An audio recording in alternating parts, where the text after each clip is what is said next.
특별 새벽기도의 요한 1, 2, 3서를 보면서 우리가 특별히 교제, 사귐, 교감이라는 이 단어를 중심으로 해서 말씀을 보고 있다고 그랬습니다.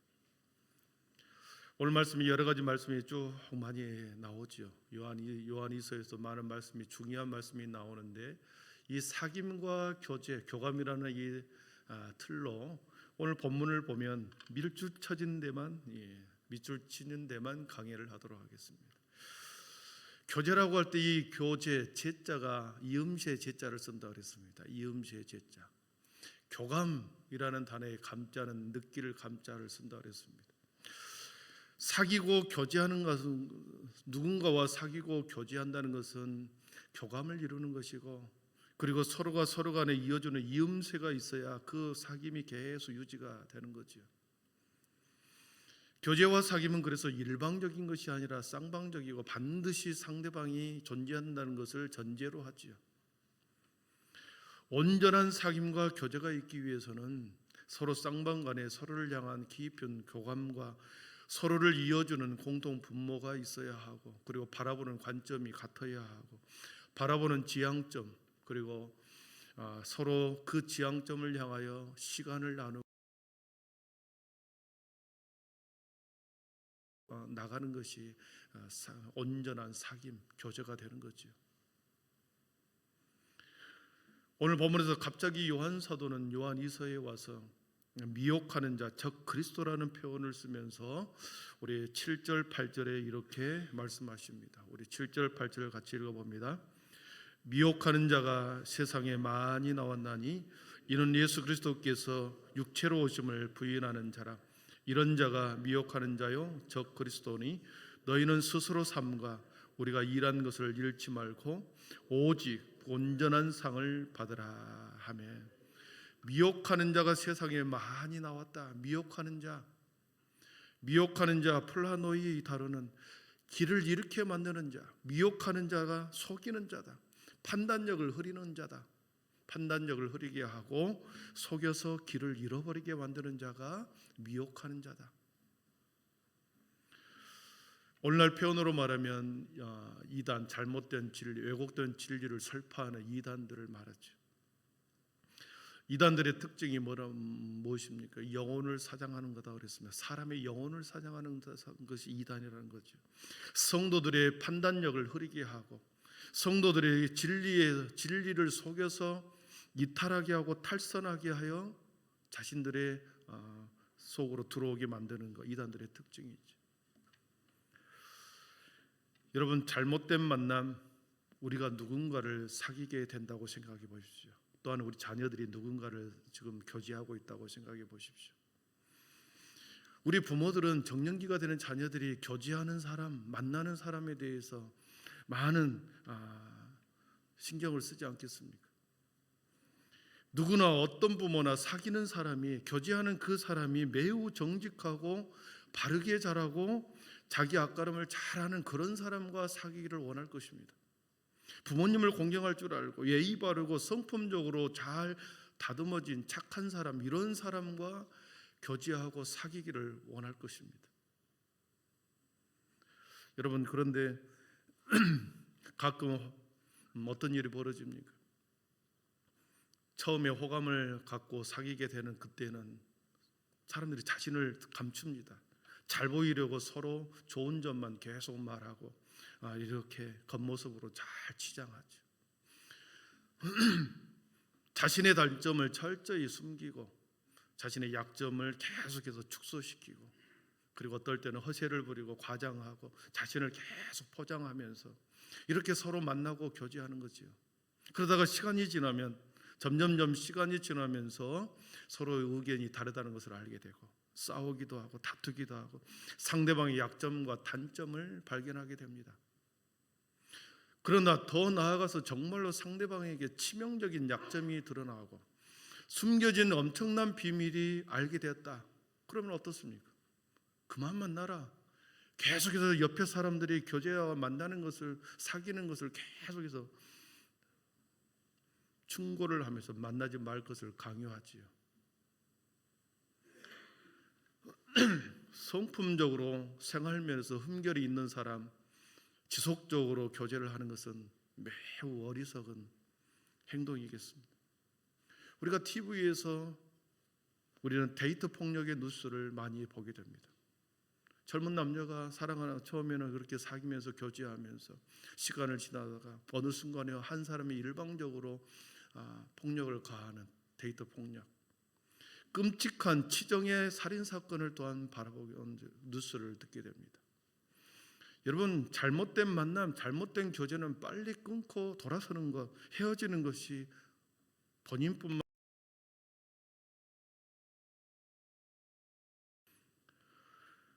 뻔히 상대방에 대한 여러 가지 단점과 많은 도덕적 흠결이 발견이 되면 끊거나 헤어지는 것이 당연합니다. 그래야 우리의 불행을 막게 되고 가족 전체를 또 공동체 전체의 불행을 막게 되는 거죠.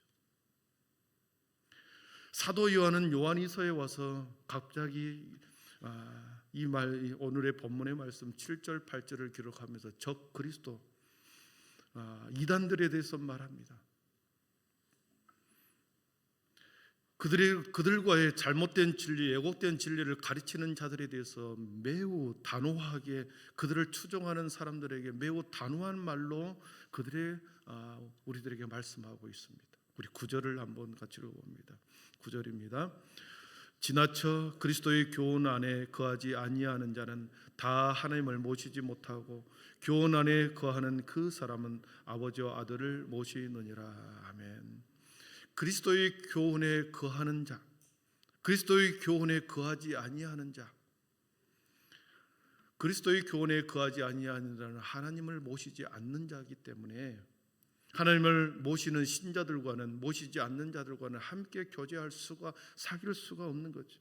그리스도의 교훈, 그리스도의 가르침과 그리스도의 생명을 서로 나눌 수 없고 공유할 수가 없는 거죠. 그 당시에 이 요한 사도가 이 글을 쓰는 편지를 쓸 때 율법주의자와 영지주의자들이 그 공동체 안에 다시 들어왔다 그랬습니다.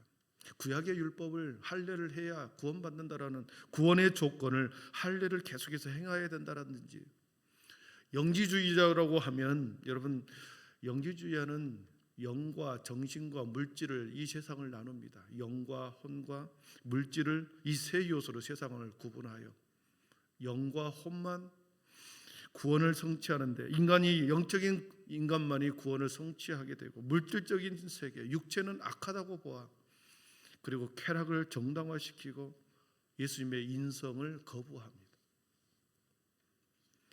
예수 그리스도께서 육체로 오심을 거부하면서 육체의 쾌락을 매우 강조하고 영혼만이 중요한 것으로 여겼습니다.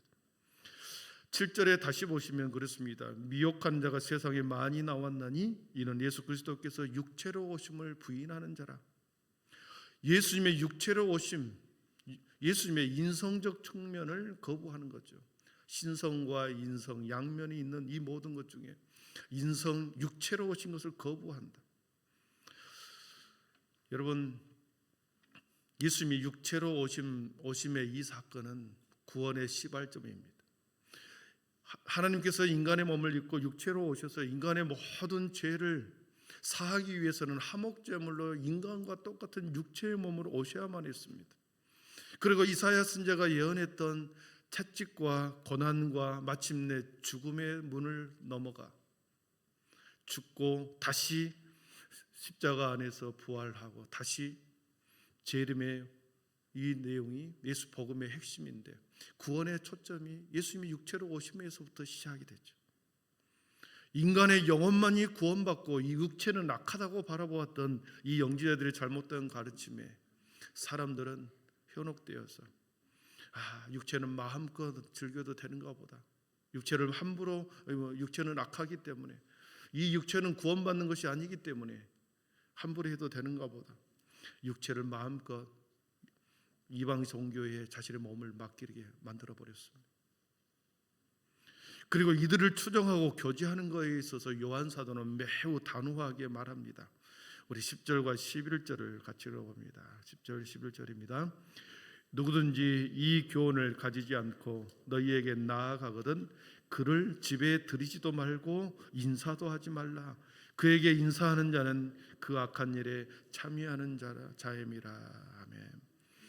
그리스도의 교훈을 가지고 그들에게 다가갔는데 그들이 그 교훈을 가지지 않고 따르지 않고 참여하지 않는 그들과, 그리고 그들에게 집에 들이지도 말고 인사하지도 말아라, 교제하지 말아라는 거죠. 사귀지 말아라는 것입니다.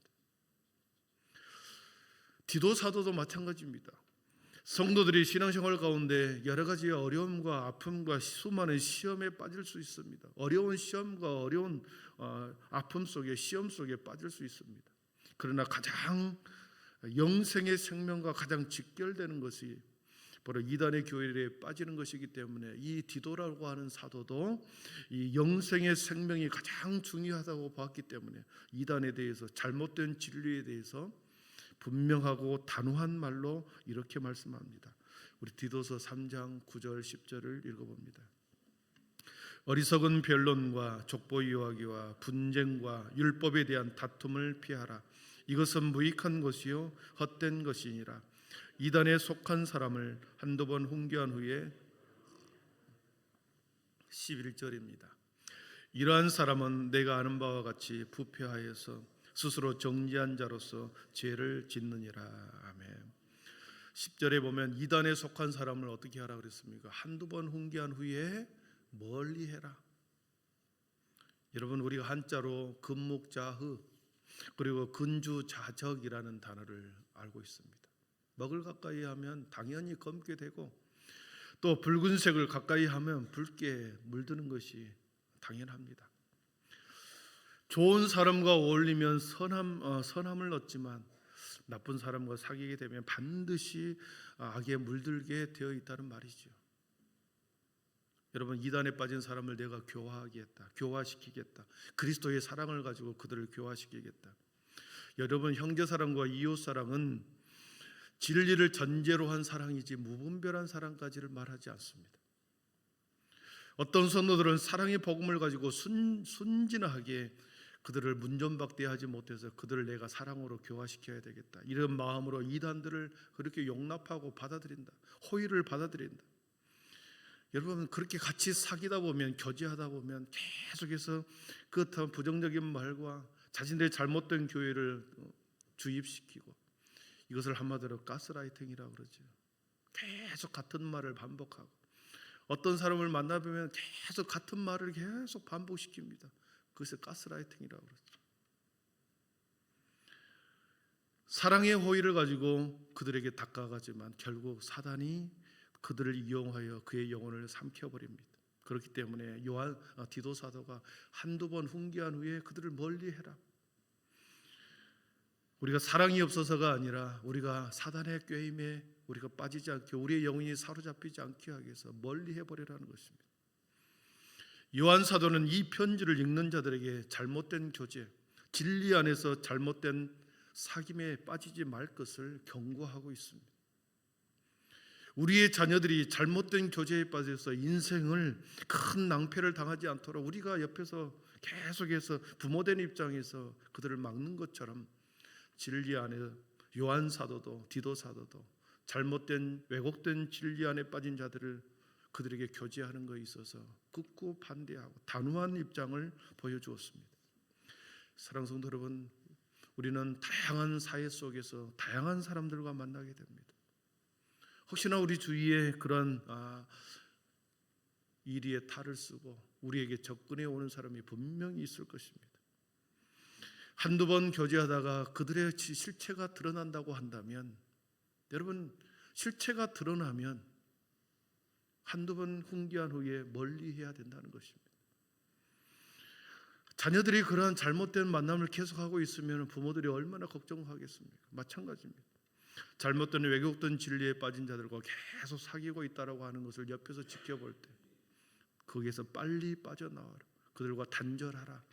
요한 사도도 디도 사도도 말씀했고, 우리들도 그 말씀의 단호한 입장 앞에 우리도 바로 서야 할 줄 믿습니다.